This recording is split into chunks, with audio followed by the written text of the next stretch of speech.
पुग्दैन, यति मात्रैले पुग्दैन। अब बाँकी कुरा यहाँ केही कुरा के भने अलिकति यहाँ भिडभाड हुनसक्छ। सबै यसो मुहार हेर्दाखेरि सबै 16 वर्ष नकटेका मात्रैले ताकिरहेको देखिया छ।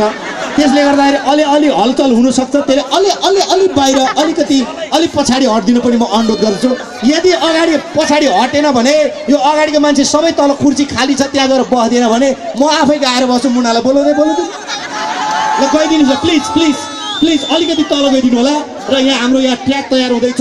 हामी मुना बहिनीलाई यता अगाडि ल्याउनु तयार गरिराखेका छौँ। नाच्ने जति यहाँ बस्नु होला, नाच्ने भन्दा बाहिर अलिकति तल बस्दिनु होला, अलिकति पछाडि हटिदिनु होला।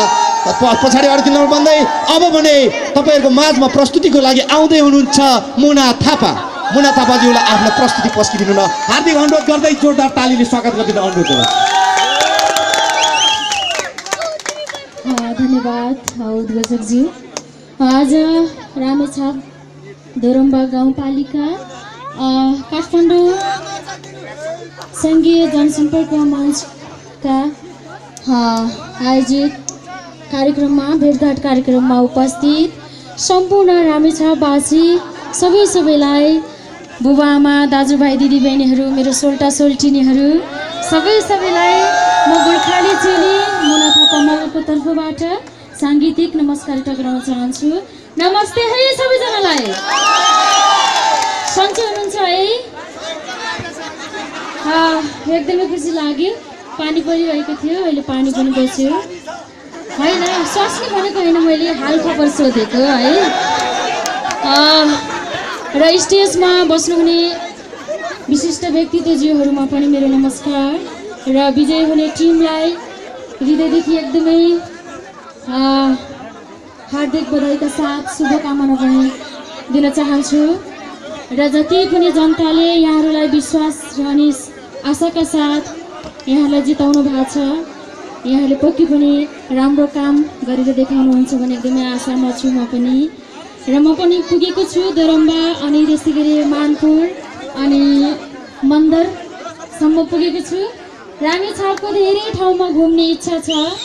यहाँहरूले माया गरेर बोलाइदिनु भयो भने पक्कै पनि घुम्ने अवसर पाउनेछ। एकदमै खुसी लाग्छ, एकदमै रमाइलो लाग्छ। र रामेछाप जनसम्पर्क मञ्चका इन्चार्ज हुनुहुन्छ प्रेम श्रेष्ठज्यू, उहाँलाई एकदमै धेरै धन्यवाद दिन चाहन्छु।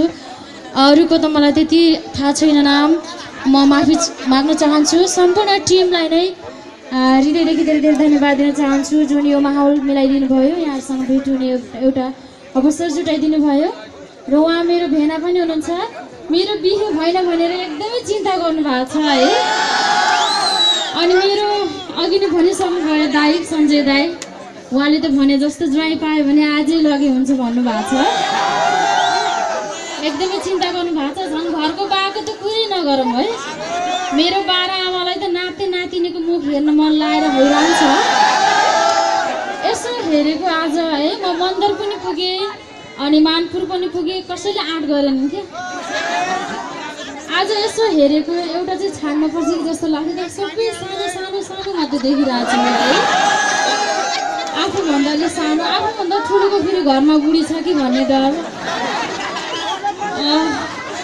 उहाँ त हुनु है, उहाँ त मेरो अङ्कल जस्तो हुनुहुन्छ है।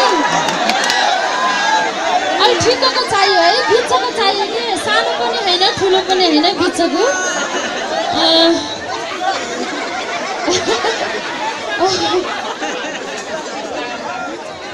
यदि भाग्यमा छ भने पक्कै पनि म रामेछापकै बुहारी हुनेछु है। बिहे भएको छैन अहिलेसम्म। यो कुराकानी गर्दै गरौँला। यहाँ सबैलाई एकदमै धेरै धन्यवाद दिँदै रमाइलो गर्नुपर्छ।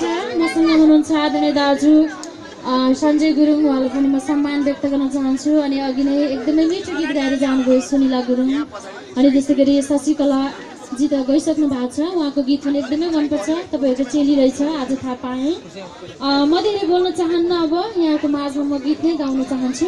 हाम्रो दिदीबहिनीहरू हुनुहुन्छ, हाम्रो सानो बहिनीहरू हुनुहुन्छ, नानीहरू हुनुहुन्छ, ह्यान्डसम सोल्टीहरू हुनुहुन्छ, अनि हाम्रो दाईहरू हुनुहुन्छ, ढाका टुप्पी लगाएर बस्नुहुने दाई भाउजूहरू हुनुहुन्छ। सबैको लागि यहाँको माझमा मुखै तितो गरायो तिती करेलीले, मलाई लट्ठु बनायो झुमझुम करेलीले, यही गीत गाउन चाहन्छु। ट्र्याक बजाइदिनु होला। सबैजनाको साथ चाहिन्छ है मलाई। ओके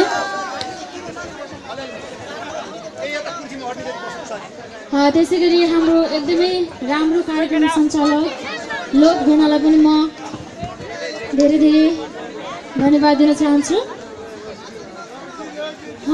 ट्र्याक भएन।